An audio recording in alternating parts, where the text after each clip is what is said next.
Então, prezados colegas do EAD, prezados colegas do presencial, vamos, conforme combinado, na aula 1 da minha parte da matéria, vamos para a aula número 2, então, do total de 2, aqui numa abordagem de forma intensiva no âmbito do processo penal e do direito penal, e na aula 1, que foi uma aula de processo penal, né, onde a gente revisou aquela parte da processualística penal e a gente processual penal e a gente estudou então a parte de procedimentos.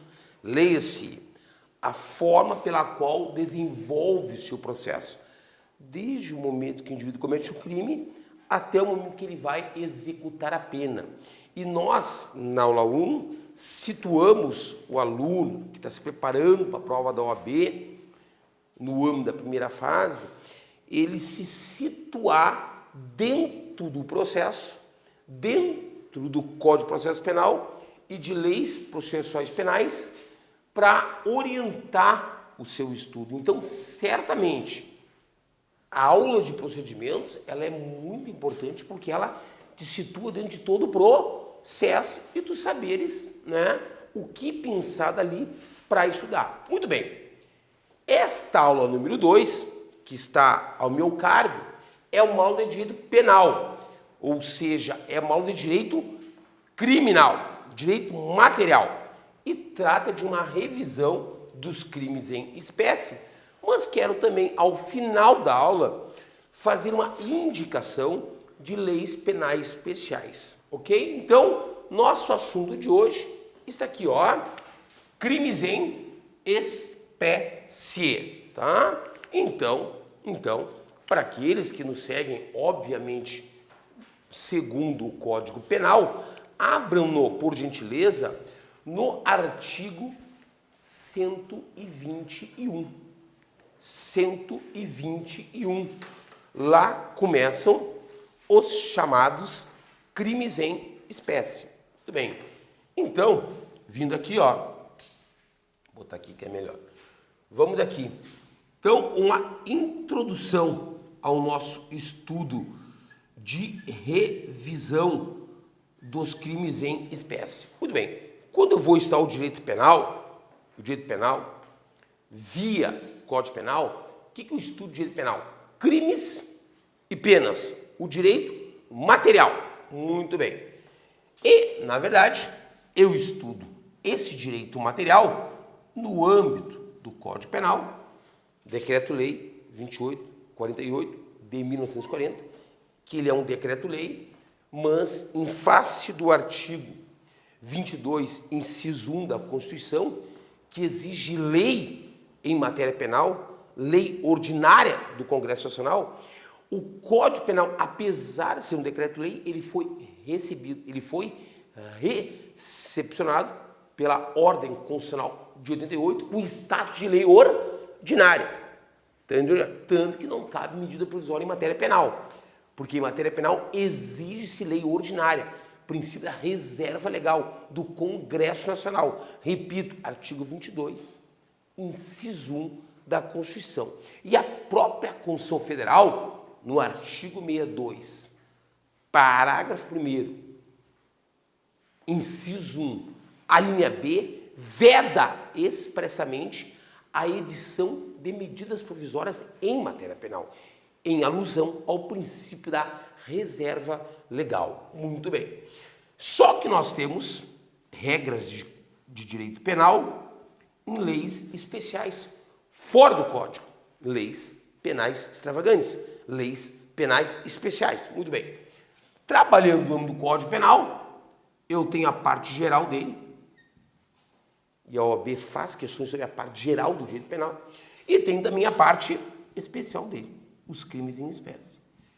Sabemos que essa parte geral vai do artigo 1º ao 120 e que essa parte especial vai do artigo 121 ao 359H. Muito bem. E nós temos várias outras leis de direito penal fora do Código Penal.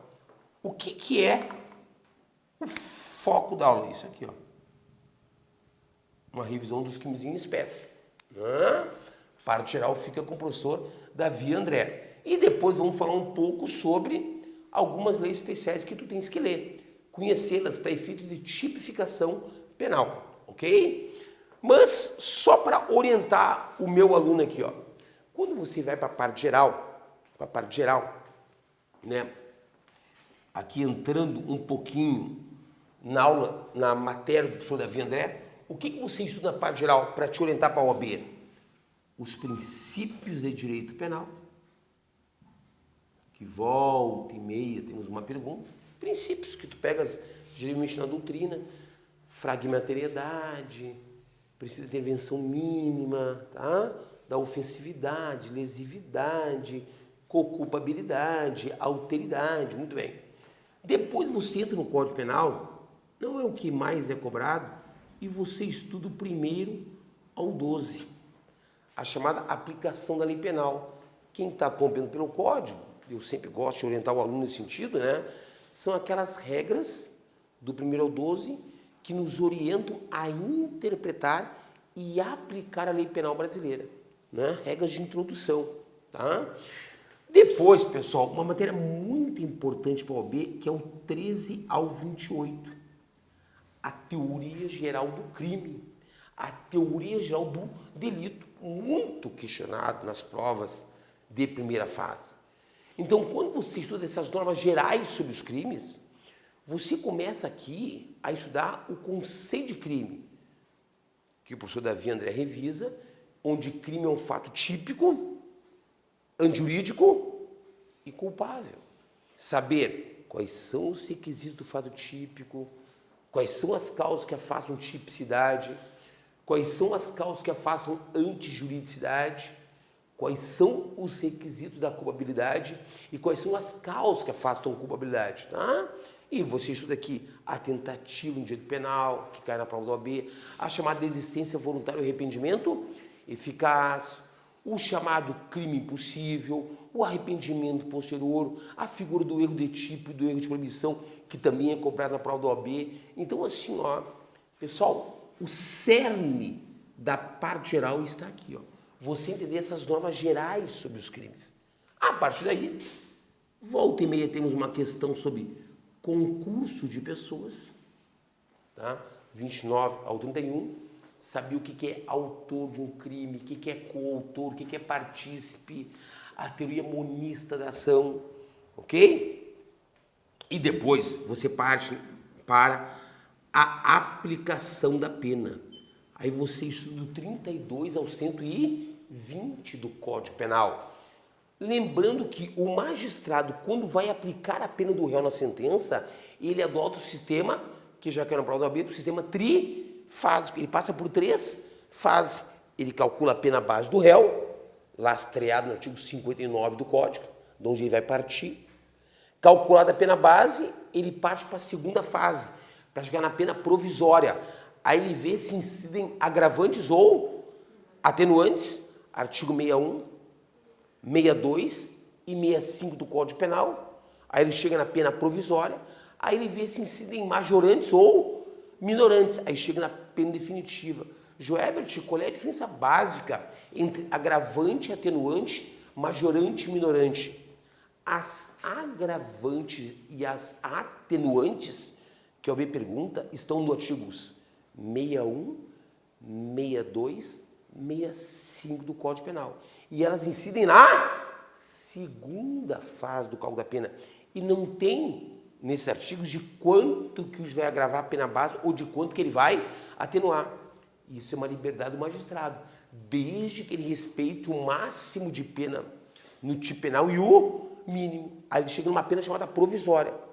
E quais são as majorantes e as minorantes? Majorantes e minorantes, também chamadas causas de aumento de pena e causas de diminuição, estão espalhadas pelo Código Penal, seja na parte geral, seja na parte especial. Toda norma penal que manda aumentar a pena quando o crime for cometido em determinada situação, como manda diminuir, e trouxer um patamar fracionário, 1/3, metade, isso é majorante. Ou se mandar diminuir, isso é minorante. E incide na terceira fase do cálculo da pena. Aí chega na pena definitiva. Por exemplo, se você pega o artigo 155 do Código Penal, o furto, no parágrafo 1º, ele diz: se o furto for cometido durante o repouso noturno, a pena é aumentada em 1/3. Isso tem uma majorante no crime de furto, que o juiz incide no cálculo da pena na terceira fase do cálculo da pena, né? Todo o cálculo da pena, isso daqui também é extinção da punibilidade. Aí nós chegamos na parte especial, os crimes em espécie. Quando eu chego aqui na parte especial, qual é a minha principal função aqui na parte especial? É conhecer os tipos penais. Aquelas questões que caem na prova da OAB sobre tipificação penal. Saber dizer qual é o crime que a pessoa comete. Muito bem. Anotem aí. Então, indo agora na parte especial. Esta parte especial, colega do IAD, colega do presencial, ela é toda dividida em títulos. Como assim? Eu tenho que partir da ideia que toda conduta que é crime, aquilo é considerado um crime pela lei penal, porque quando praticado pelo autor, esta conduta afeta um bem jurídico. Bem jurídico esse que o legislador penal, o Congresso Nacional, considera relevante para a manutenção da paz social. E por tu afetares com a tua conduta este bem eminente importante para a manutenção da paz social, isto é crime, e a sanção por excelência é a privação da liberdade. Claro, aqui no cálculo de pena tu estudas que o réu pode receber pena alternativa, artigo 44 do Código Penal, mas essa é a ideia de direito penal. Muito bem, e que títulos são esses? Esses títulos nada mais são do que os bens jurídicos tutelados, protegidos. E os títulos, por sua vez, são subdivididos em capítulos. Então, colega do IAD, colega do presencial, quando chegares na parte especial do Código, querendo te dedicar aí a leitura a isso, saiba o capítulo e o título no qual o crime está inserido. Por quê? Típica pergunta OAB. Assinale a alternativa que indique um crime contra a saúde pública. Aí vem a alternativa A, B, C, D e E. Ora, crimes contra o bem jurídico de saúde pública estão no capítulo 3 do título 8, do artigo 267 ao 285. Então, conhecer a estrutura do Código Penal. O latrocínio, por exemplo, que é um roubo seguido de morte, ele é um crime contra o patrimônio. Mas, Joelbert, deixa eu entender. Se o indivíduo vai roubar um carro, mata a vítima e leva o carro, o crime dele é latrocínio, roubo seguido de morte. Sim. Mas ele não afetou a vida da pessoa? Sim. Só que ele não é crime contra a vida.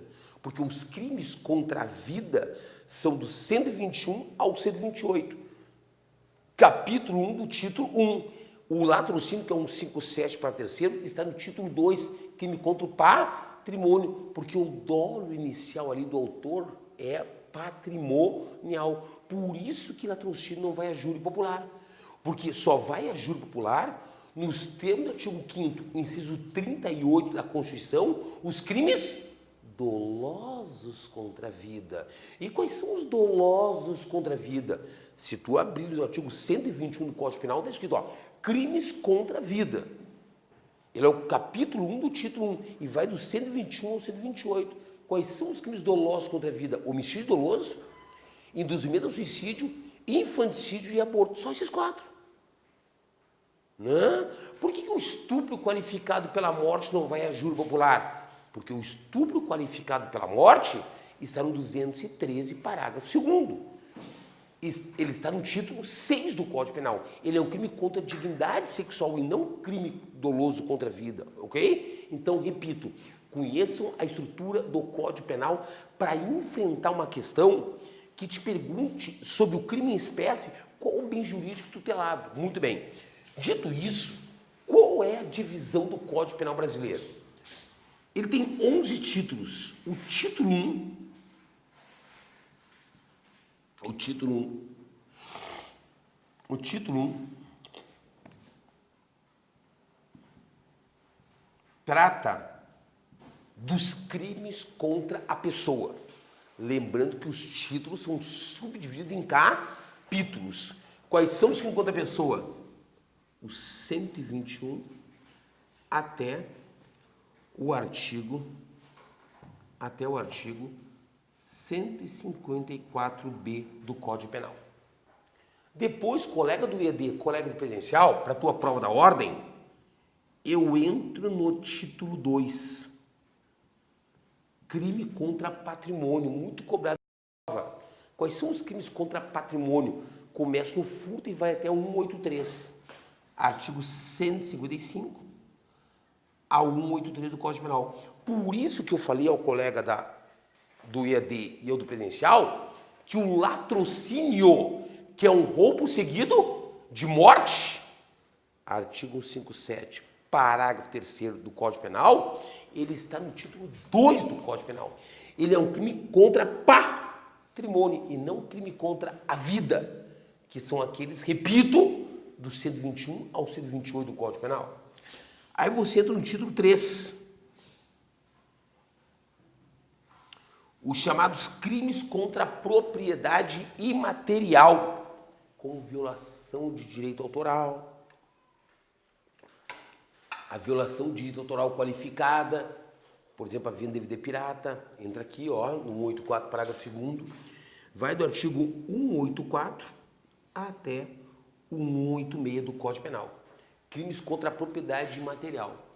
A seguir, colega do EAD, presencial para a tua prova da OAB, título 4, crimes contra a organização do trabalho.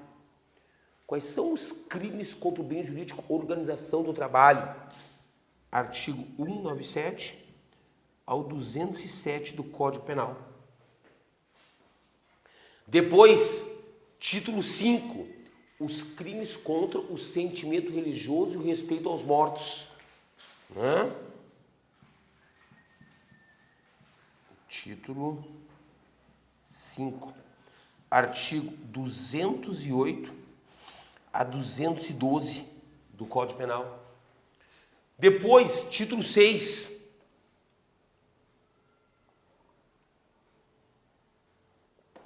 Título 6. O título 6 nos traz os crimes contra a dignidade sexual.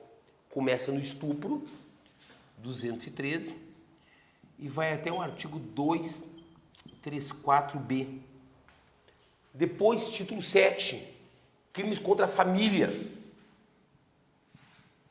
Contra o bem jurídico família. Pode vir uma questão da OAB, assinar a alternativa que indica um crime contra a família. Quais são as condutas consideradas crime contra a família? Artigo 235, começa na bigamia e vai até o 249. Depois, título 8, crimes contra a incolumidade pública. E aqui foi o que eu falei para vocês, tem o capítulo 3, que vai do 267 ao 285 e traz os crimes contra a saúde pública. Então, por exemplo, a adulteração da carne, do leite, isso é crime, é um crime contra a saúde pública, que está dentro do bem jurídico e incolumidade pública. Tá aqui, ó. Começa no 250 e vai até o 285. Aqui tem o crime de charlatanismo, curandeirismo, exercício legal da medicina. Título 9, crime contra a paz pública.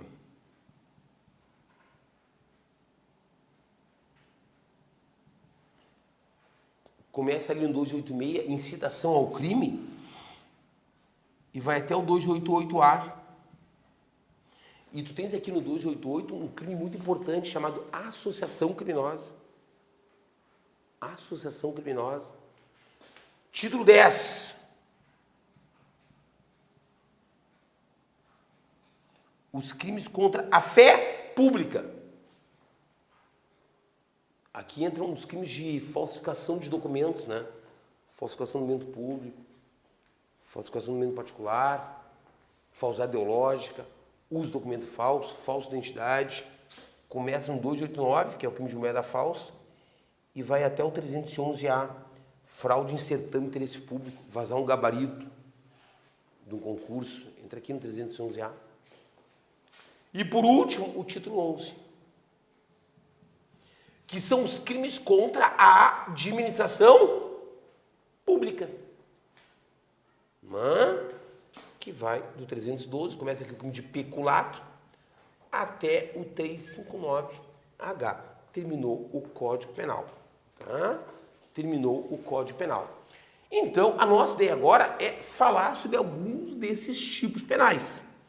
Aí, no final da aula, encerrado esse que é o tema principal da minha aula, que nós preparamos, indicar aqui algumas leis especiais para a tua leitura. Ficou claro? Ficou claro? Podemos apagar? Né?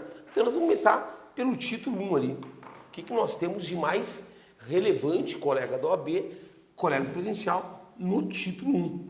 Então, nós vamos para o item 2 da nossa aula. Nós vamos para o item 2. Nós vamos ver agora o que há de mais relevante em cada um desses títulos aí, né? Claro que os mais importantes que nós vamos aqui revisar, né? Aqui é para poder orientar o aluno. Nós temos que organizar o aluno no estudo dele, né? Organizar, antes de mais nada, organização para estudar, tá? Então, pegando provas anteriores da OAB, ok? Você verifica que são questionados, né, são questionadas perguntas sobre crimes em espécie, onde eu não tenho que saber tipificar. A OAB te dá uma situação fática e pergunta qual é o crime que o indivíduo comete. Tem que saber tipificar e, para isso, conhecer os tipos penais. Muito bem. Item 2 da aula, então. 2.1. O título 1. Os crimes contra a pessoa. Olha, só lembrando aqui como são os mais relevantes, lembrando, obviamente, o 121 do Código Penal, que nós temos aqui o crime de homicídio, o crime de homicídio qualificado, temos o homicídio culposo, tá? Tudo isso o aluno conhece. Mas o que eu tenho que dar destaque no crime de homicídio para a prova da OAB? Não confundam a seguinte tipificação, ó. Homicídio qualificado pela tortura. Olha o nome do crime. Homicídio qualificado pela tortura, 121 para segundo, inciso 3, com o crime de tortura qualificada pela morte. Lá, ó, já revisando aqui, ó, lá da lei da tortura, do crime de tortura. Qual é a diferença para fins da prova da OAB? Pessoal, o dolo do autor. O dolo do autor. Se o dolo do autor é matar a pessoa, e para matar, sempre lembra do dolo, o direito penal é dolo, e para matar, ele usa de meios de tortura e mata a pessoa, o crime dele é homicídio qualificado pela tortura. Agora, se o dolo dele é torturar a pessoa, João, o que é torturar? O crime de tortura exige um dolo específico.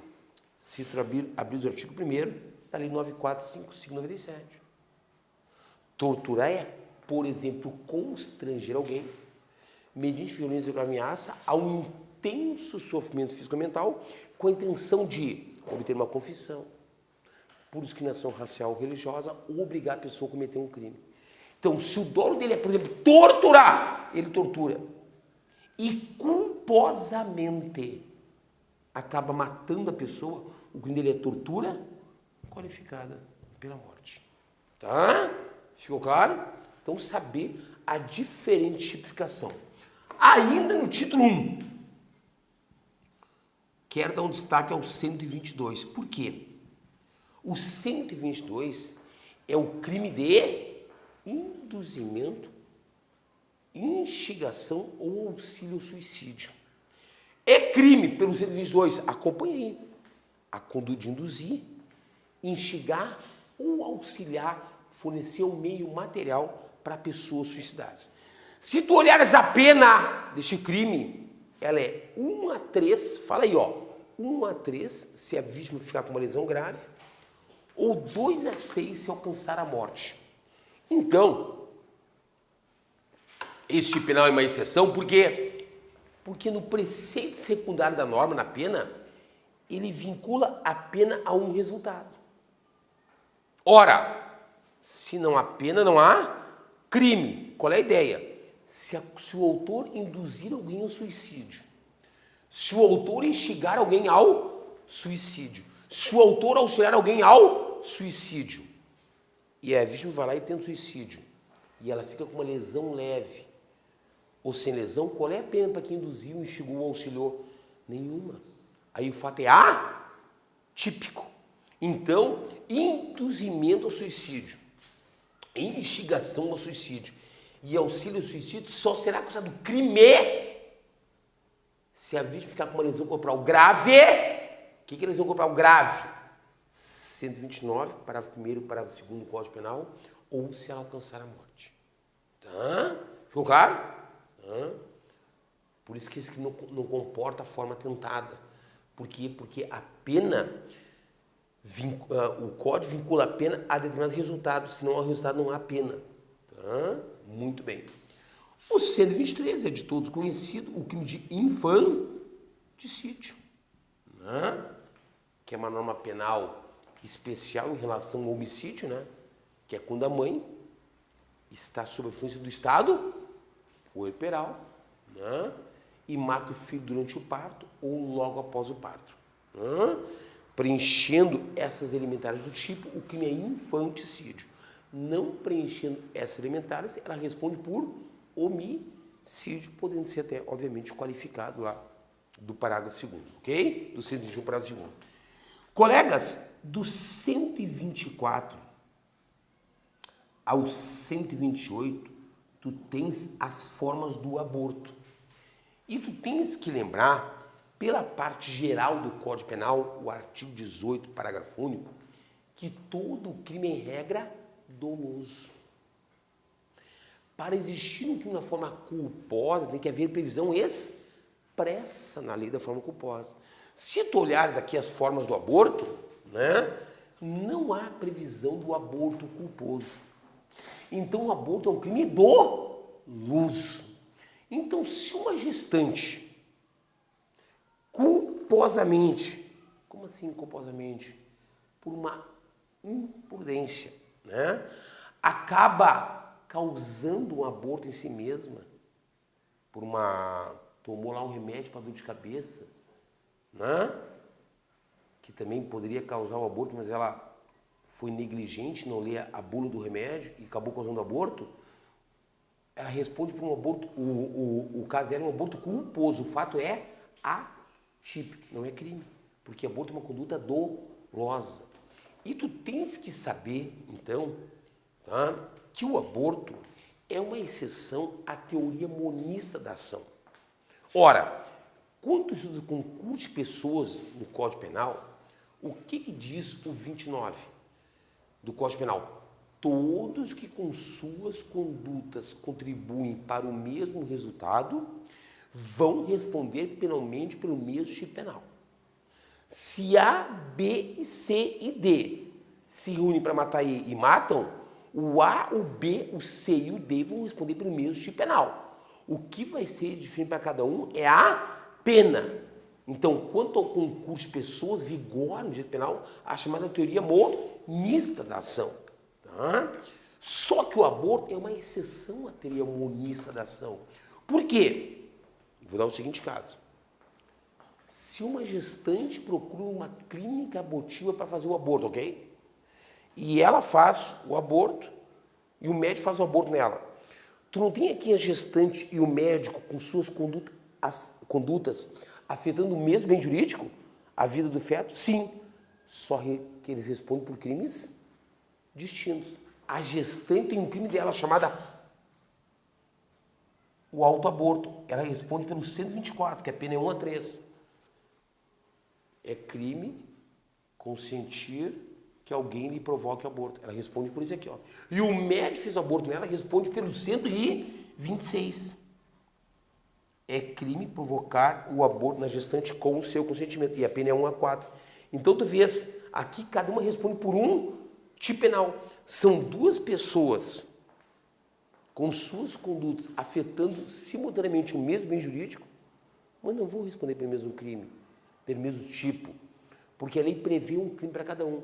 Isso é uma exceção teoria monista, é a teoria pluralística, plural, mais de um crime para cada um. Ficou claro? Ficou claro? Tá? E ainda eu quero chamar a atenção de vocês, ó. Vocês têm aqui no 125, que aí a forma mais grave do aborto é aborto sem consentimento da gestante. Se uma pessoa faz um aborto na gestante sem o seu consentimento, ele responde por aborto sem consentimento da gestante e a pena é 3 a 10. Então, se o indivíduo dá um chute na barriga de uma gestante, sabendo, óbvio, que ela está grávida, com dolo que ela provoque o aborto e causa o aborto, o crime dele é aborto provocado sem consentimento da gestante e a pena é 3 a 10. O que eu quero chamar aqui? Então, são formas de aborto, né? O que eu chamo a atenção aqui, ó? Cuidem o 126, parágrafo único. Por quê? Olha bem. O 124 é o chamado autoaborto. É quando a gestante provoca dolosamente o aborto em si mesma ou consente que alguém lhe provoque. O 126 é aborto provocado com o consentimento da gestante. E o 125 é aborto provocado sem o consentimento da gestante. Muito bem.